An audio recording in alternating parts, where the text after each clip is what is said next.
You have been air-conditioned to forget who you are. Your inner life has been hidden to you, it has even been denied as existing. If you believe in such a thing as an inner life, you are crazy, and you need psychiatric help from society's experts that deals with hallucinations and psychoses. There are medications to deal with any symptoms of having emotions, that is being human. Satan runs the machine metaphor, that is the only way a linear logic can work. You are a cog in a machine, and if you challenge that machine by questioning your function here, you are in deep trouble. You have been conditioned to give up your own senses, as being false witnesses of your reality. Instead you started listening to thought balloon that is emitted from the black sun.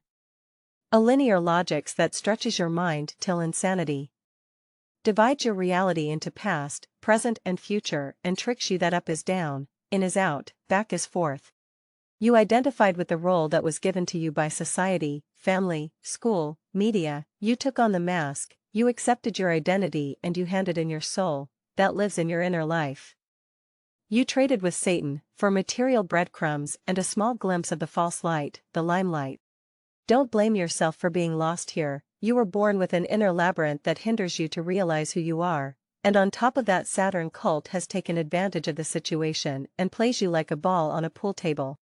To regain yourself, you must first break with the external, which is just a shadow play on the cave wall, as a function to keep your attention away from getting to know your inner heaven, to get to know who you truly are.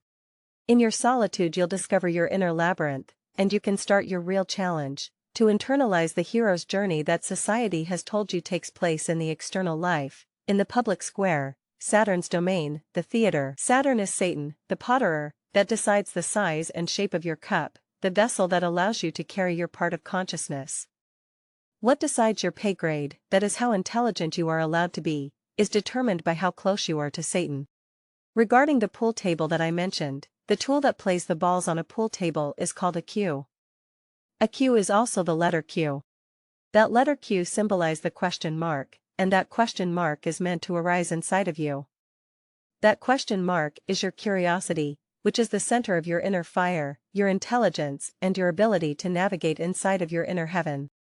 Saturn cult has externalized that question and they now own the narrative, by serving you a formulation of your problems, which directs your inner stream of attention, the focal point of your consciousness, your inner fire, to follow the public and collective story, history. Compare what has happened to your mind with the wise quote about the egg that is being cracked by an inner force as a foundation for life beginning, while if an egg is cracked by an outer force meaning the destruction of life, and you'll realize that all was deliberate in an attempt to destroy you. Schools force feed the minds with answers before an inner question arises, this only destroys mind. And the worst part is that the teachings are based on linear logics which never leads anywhere but stretches the minds till they break. If you understand what I tell you, I will guide you even on the inner journey.